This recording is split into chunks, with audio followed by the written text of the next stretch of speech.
sahabat Kompas.com, jumpa lagi di Tanya Dokter. Kali ini saya sudah bersama dengan Profesor Dr. Sri Rezeki Hadinegoro. Beliau merupakan ketua dari Indonesian Technical Advisory on Immunization atau ITAGI. Selamat malam, Profesor Sri Rezeki. Bagaimana kabarnya? Sehat? Halo, Ade. Baik sih, alhamdulillah. Terima kasih ya sudah datang bergabung di episode Tanya Dokter Kompas.com kali ini. Seperti yang kita ketahui, Prof, jadi untuk program vaksinasi COVID-19 di Indonesia ini kan sudah dimulai sejak kemarin, yaitu hari Rabu tanggal 13 Januari. Nah, namun yang kita ketahui juga adalah vaksin ini perlu disuntikan sebanyak 2 kali ke setiap orang. Nah, itu kenapa harus 2 kali atau 2 dosis setiap orang dan dalam jeda waktu yang yaitu 14 hari? Alasannya apa, Prof? Iya, jadi itu memang kalau vaksin itu kan tergantung dari istilahnya platform. Platform dari vaksin itu isinya apa. Kalau vaksin ini isinya virus hidup dibandingkan dengan virus mati itu pasti berbeda. Nah ini Sinovac ini kan virusnya inactivated, artinya virusnya virus mati. Nah pada virus mati, pada umumnya pembentukan antibodi ini tidak terlalu tinggi. Untuk itu dia harus diulang. Jadi makanya diberikan 2 kali. Karena yang pertama, suntikan yang pertama itu tidak membuat antibodi, tetapi istilahnya membuat memori sel menjadi aktif. Jadi di dalam badan kita itu ada memori sel. Misalnya saya sekarang ketemu sama adik. Oh adik itu mukanya bulat, rambutnya panjang, begitu ya, hitam gitu. Jadi rambutnya, jadi saya punya memori gitu. Kapan-kapan saya ketemu lagi, ini kok kayak adik ya gitu loh. Anu juga begitu imunologi itu, vaksin ini. Jadi kalau dia pernah kena 1 kali, dia bikin memori sel dulu aktif. Nah, antibodi yang dibentuk setelah memori sel itu biasanya belum terlalu tinggi. Maka setelah 14 hari, kenapa 14 hari? Karena 14 hari itu di situ antibodi titernya atau kadarnya itu baru maksimal. Setelah maksimal dia berapa, kita kasih lagi 1 kali lagi, dia akan naik tinggi sekali. Jadi itu yang idenya kenapa harus 2 kali dan intervalnya 14 hari. Jadi interval ini pun berbeda-beda. Ada 14 hari, ada yang 28 hari, ada 1 bulan. Itu tergantung dari vaksin dan ini diketahui dari penelitian-penelitian yang dikerjakan kemarin, fase 1, fase 2, fase 3 ini adalah menentukan interval ini tadi. Apakah kemudian suntik tahap pertama yang sudah berjalan hingga saat ini itu sudah cukup efektif atau sudah membebaskan seseorang dari penyakit COVID-19, Prof?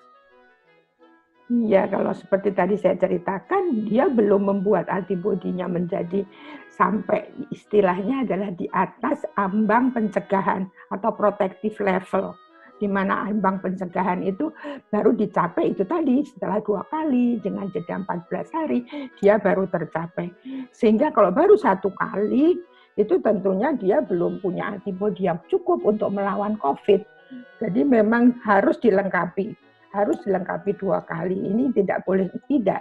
Karena kalau enggak ya sayang, antibodinya jadi hanya rendah, akhirnya dia masih rentan. Kapan-kapan dia masih bisa ketularan karena antibodinya belum tinggi. Jadi itu yang mungkin perlu dijelaskan pada yang sudah mendapat 1 kali, ingat kapan dia harus kembali. Betul-betul itu harus dicatat. Ya mungkin kalau beda 1-2 hari mungkin nggak apa-apa ya. Tetapi paling pas ya itu paling bagus. Antibodinya jadi bisa maksimal. Ya. Oh, oke. Kemudian berarti setelah disuntik 1 kali, itu masih tetap harus menerapkan protokol kesehatan atau seperti apa, Prof? Oh, 1-2 kali pun harus pakai protokol kesehatan, tetap harus dipakai. Mungkin protokol kesehatan ini 1 tahun 2021 ini harus tetap dipakai terus. Karena selama belum itu tadi, mungkin tahu yang namanya herd immunity itu tadi, kekebalan kelompok belum tercapai, itu pandeminya belum reda, protokol kesehatan nggak boleh dilepas. Karena vaksinasi ini hanya melengkapi protokol kesehatan. Nomor 1 adalah itu tadi 3M, atau sekarang menjadi 5M katanya, kemudian ditambah vaksin. Jadi itu satu paket begitu, nggak bisa dipisah-pisah. Jadi walaupun sudah dapat 2 kali, itu tetap harus memakai protokol kesehatan. Karena tidak semuanya bersama-sama kan. Mungkin sekarang baru nakes semuanya, ya kan? Jadi yang lain juga belum. Jadi kita masih menunggu. Bayangkan 181 juta yang akan divaksin. Berarti ini perlu waktu. Kan ya Menteri Kesehatan bilang ini selesai mungkin 15 bulan ini. Kata Pak Jokowi, gimana kalau cuma 12 bulan? Nah ini masih tawar-menawar begitu. Pokoknya kalau semua tidak ada yang menolak, saya kira insya Allah sih lebih cepat gitu tercapainya. Baik, kalau gitu mungkin jika ada seseorang yang baru menerima vaksin 1 kali, tapi kemudian dia tidak menerapkan protokol kesehatan, Prof. Nah itu apa saja bahaya atau risiko yang bisa dialami orang tersebut? Bahaya sih enggak, cuman risikonya ya dia rentan gitu, dia tetap bisa ketularan gitu. Jadi kan sayang, udah disuntik, udah sakit, ditusuk, gitu kan, kemudian hasilnya kurang bagus kan sayang. Jadi bahaya sih tidak, cuman ya mubazir lah gitu ceritanya, tidak mencapai ambang yang kita inginkan gitu. Jadi memang tidak boleh hanya 1 kali. Hampir semuanya vaksin COVID-19 ini 2 kali.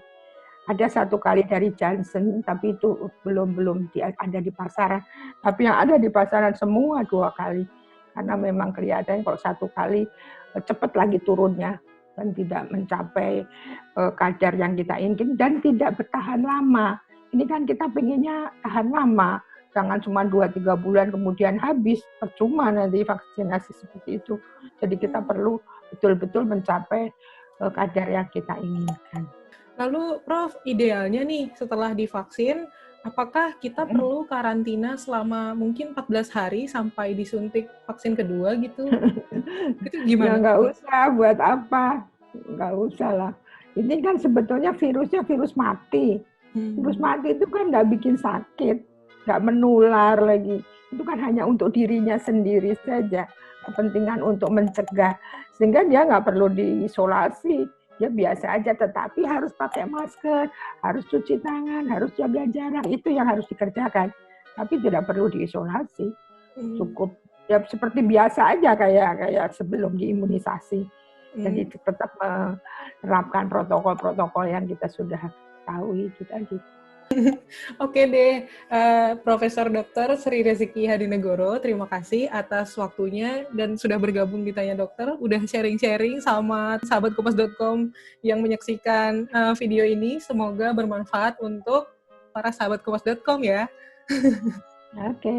Iya, terima kasih banyak, Prof. Sama-sama.